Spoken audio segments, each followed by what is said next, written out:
This episode is brought to you by Progressive, where drivers who save by switching save nearly $750 on average. Quote now at progressive.com. Progressive Casualty Insurance Company and affiliates, national average 12-month savings of $744 by new customers surveyed who saved with Progressive between June 2022 and May 2023. Potential savings will vary.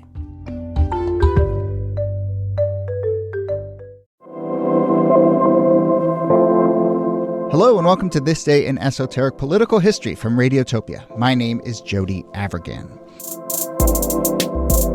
This day, December 28th, 1975. This incident actually happened on the 29th of December, 1975, but we're doing it today on the 28th. A bomb detonates near the TWA baggage claim terminal at LaGuardia Airport in New York City. The blast killed 11 people and seriously injured 74 others.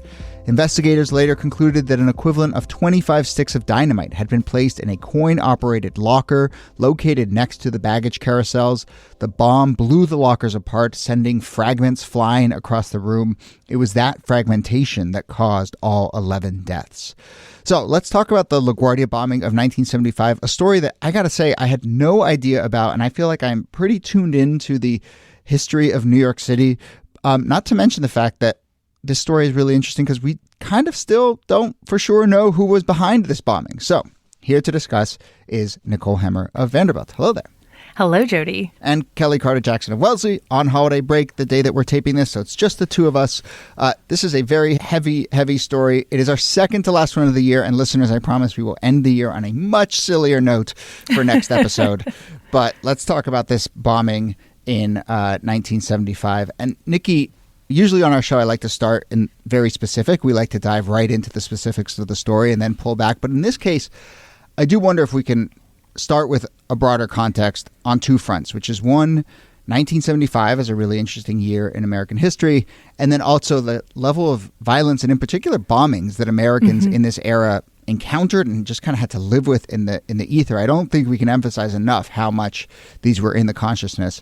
So the 1975 of it all, I suppose if that year sticks out in anyone's mind, they probably think that was the year that the Vietnam War finally formally came to a close. I mean, what else about that year helps us understand this moment? I feel like we talk about this every time we talk about the 1970s because it is this decade where there was a real sense of fragmentation and just the country coming apart at the seams.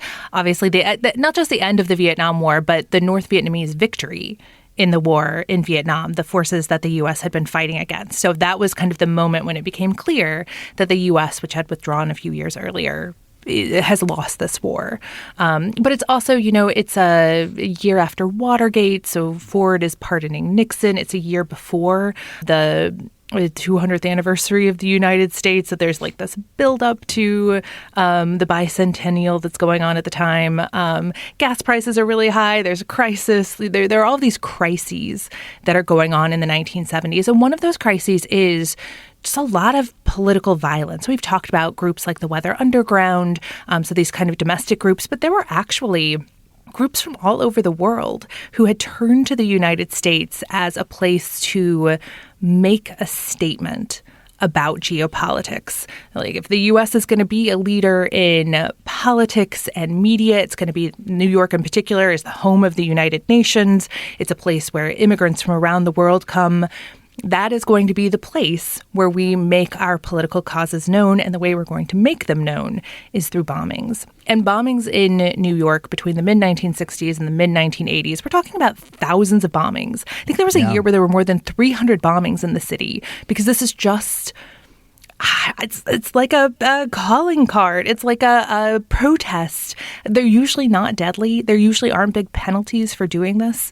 And it just is kind of part of life in New York for about 20 years. There's an 18-month stretch between 69 and 70 where there are 370 bombings in New York City. Wild. It's wild. And, to your point, I don't know if this really matters, but largely those are, a lot of those are accidents. A lot of those are kind of symbolic. They're set off. I'm not trying to give anyone credit here, but they're set off in ways where it's like people aren't going to get hurt, but they're more to make a statement.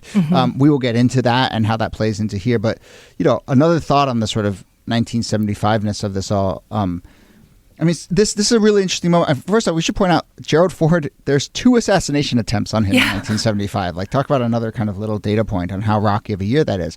That said, I mean, I do think of 76 as, especially around the bicentennial, as this moment where maybe the country is kind of shaking something or kind of rethinking about, American pride or whatever. And, I guess there's a story of 75 where you could write where it's like, finally the war is over. Finally, like, Watergate is settled, maybe in this unsatisfying way, but it's, Nixon's gone and pardoned and sort of that's off to the side. Like, maybe there's a little bit of a turn. And it's just an interesting reminder of how quickly the sort of tides of history change over the course of just months, because obviously you could say, okay, maybe we proclaim that 76 was this interesting, patriotic, hopeful year, but then by 78 we're back in the malaise or whatever. And so, it is just this really interesting, twisty, turning moment, pocked with all of this kind of violence. Now, one thing you said about New York and the United States becoming this kind of meddling ground for all these other conflicts around the world, I mean, I suppose part of that is like, well, if the U.S. is going to sort of get its fingers into all sorts of little conflicts around the world, then those conflicts can come to the United States as well. And so you get all these like interscene conflicts all of a sudden playing out on the streets of New York. Yeah, I mean, the two or three big ones are anti-Castro Cuban forces who are in New York, who are attacking both Cuban and Soviet outposts throughout the city, throughout the tri-state area. You have the Jewish Defense League, which we should definitely talk about sometime, that is very active in New York during this period. And then you have something that seems to have very little to do with the United States, which is the Croatian nationalist movement. It is sort of... It's hard to say why it's targeting the U.S. in some ways, other than these like broader atmospheric issues of calling attention to their cause, because the U.S. doesn't have much in the way of domestic policy dealings within Yugoslavia.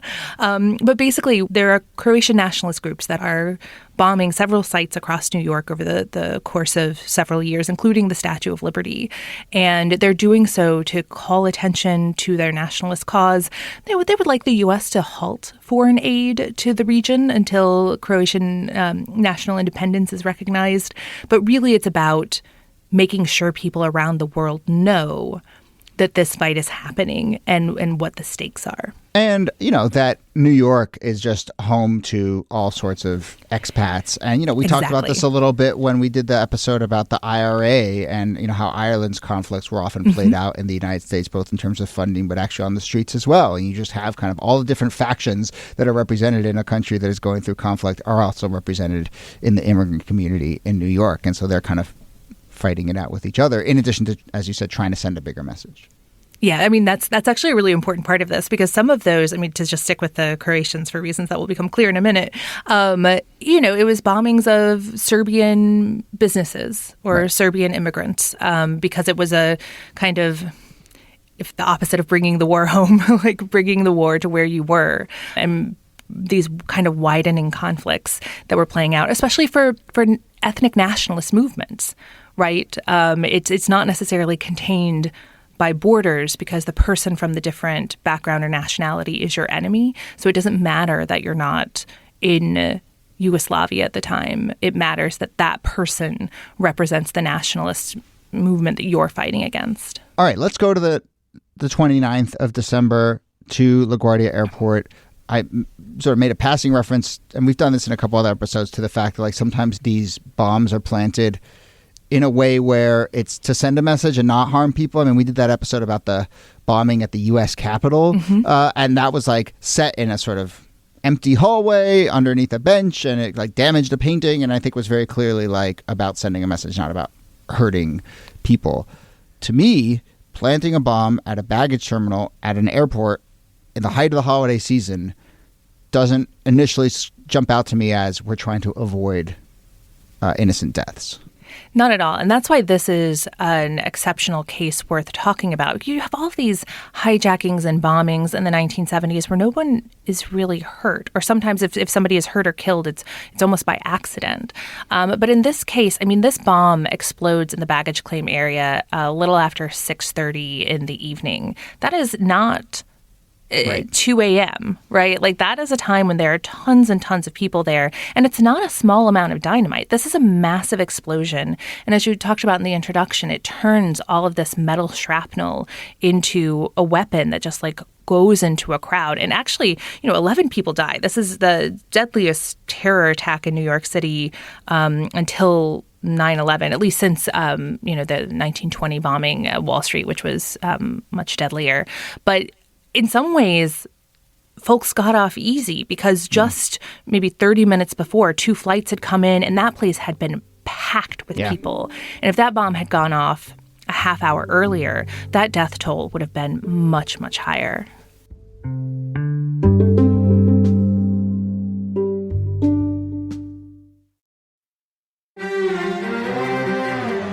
You're used to hearing my voice on the world, bringing you interviews from around the globe. And you hear me reporting environment and climate news. I'm Carolyn Beeler. And I'm Marco Werman. We're now with you hosting the world together. More global journalism with a fresh new sound. Listen to The World on your local public radio station and wherever you find your podcasts.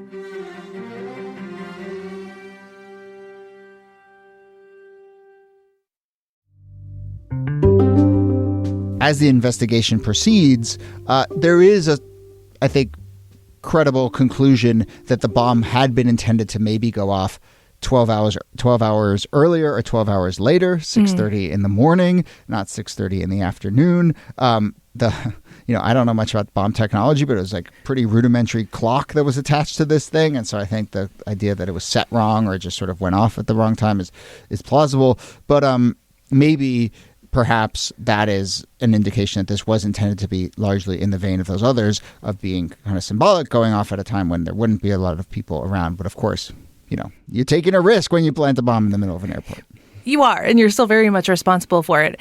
But I do think that it signals that there's something very different about this era of terrorism than the era of terrorism the going into the 90s and 2000s, when the goal is to kill as many people as possible and to take credit for that catastrophic loss of life. And it's just it's a different moment. And we call it all terrorism, but it looks very different in the 1970s. Well, and on that credit front, I mean, that's part of the story here is no one really seems to take credit. And maybe that's another indication that, oh gosh, this didn't go down how we intended it to.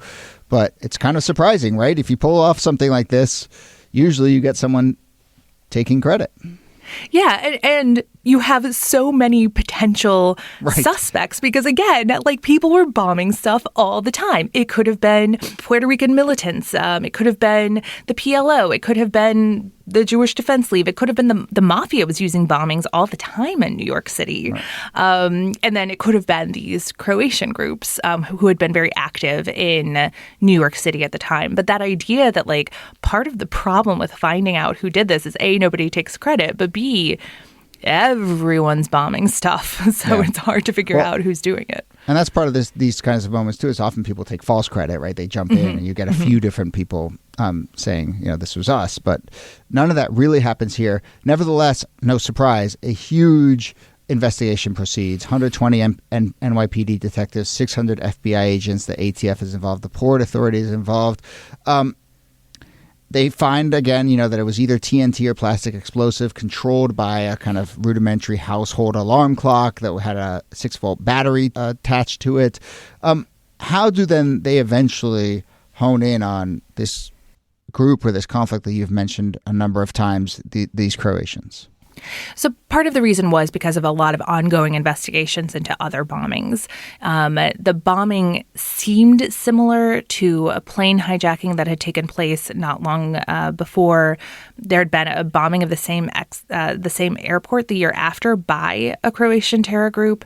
There were potential confessions, although they were all done under non-constitutional procedure. And so, So a year later, when there is a hijacking, one of the people involved there, who is a part of this Croatian nationalist fight, does confess and then quickly walks it back and says, I gave this under duress, under sleep deprivation. And so it's unclear. But, it's a hint. It's an indication. Right. And so they had kind of focused in on various Croatian nationalists including one who I think had been at the airport. Like his flight had come in an hour before the bombing, and they were like, well, we could have done it.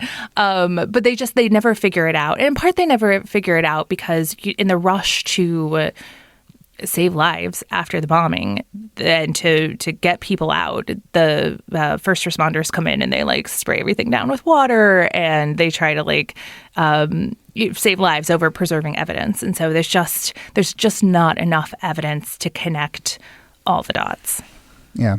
Largely speaking, those dots haven't been conclusively connected. I mean, as of last year, the crime remains officially unsolved. There's also this other theory that the FBI didn't really want to investigate too closely because it would potentially expose informants. And so I think people are getting the picture of kind of how convoluted a web there is of suspects and incentives and so forth around an incident like this.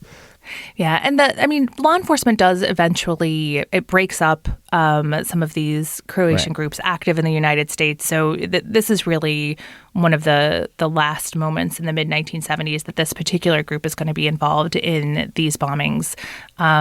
So, there's an effective response. But I also think that there's this case particularly sticks in everyone's craw because it is one that was so deadly. And while they had been able to solve many other bombings, in most cases in these bombings in the 60s and 70s, people don't even go to jail for them because there isn't a loss of life. And this is one where they were like, look, people died and we want to hold someone accountable. Yeah.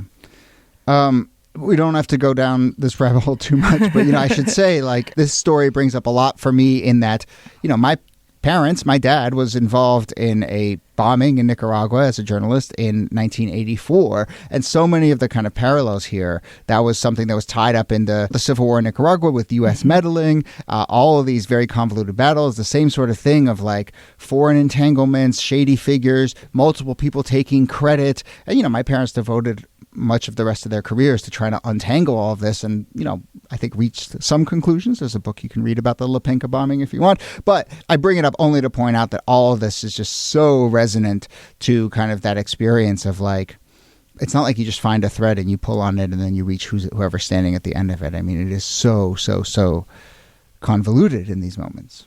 And what I think is so important about your parents' story is one of the things that they did was they really tried to hold the U.S. government accountable for creating the conditions that led to that bombing. And that kind of broader view of those foreign entanglements that you're talking about, that the U.S. is not hands clean in these things, even if it's not a member of the government setting the bomb. It's an important, again, dot connecting to do when figuring out who's ultimately responsible. Well, we will leave it there, and maybe we'll do an episode about the Lepenka bombing with my folks at some point. That would be amazing. But there's plenty of reporting out there that people can find. But let's wrap up, as we often do on the show, with some also on this days. So we are looking at December 28th.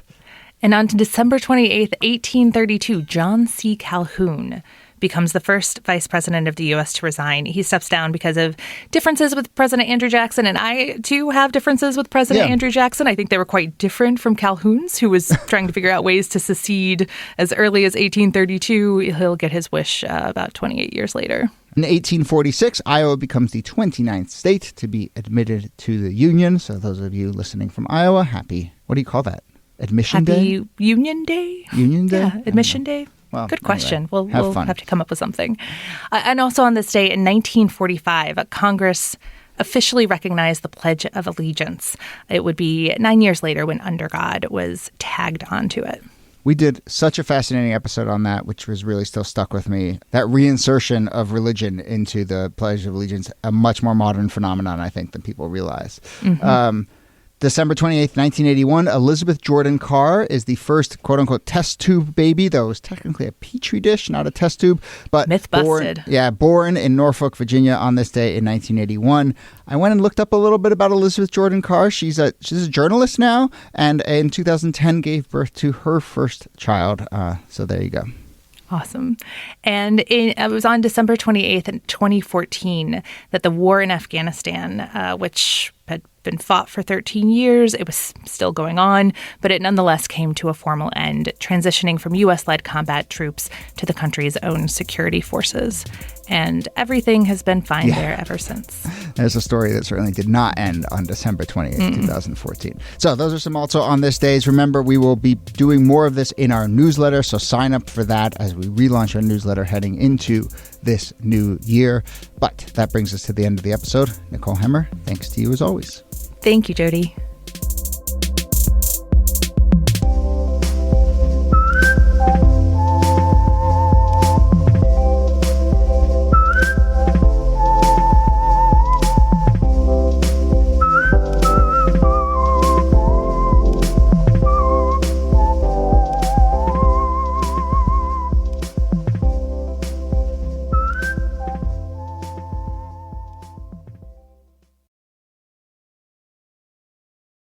Support for This Day in Esoteric Political History comes from Odoo. If you feel like you're wasting time and money with your current business software or just want to know what you could be missing, then you'll need to join the millions of others who have switched to Odoo. Odoo is the affordable, all-in-one management software with a library of fully integrated business applications that help you get more done in less time for a fraction of the price. To learn more, visit odoo.com/thisday. That's odoo.com/thisday. Odoo, modern management made simple. Radiotopia.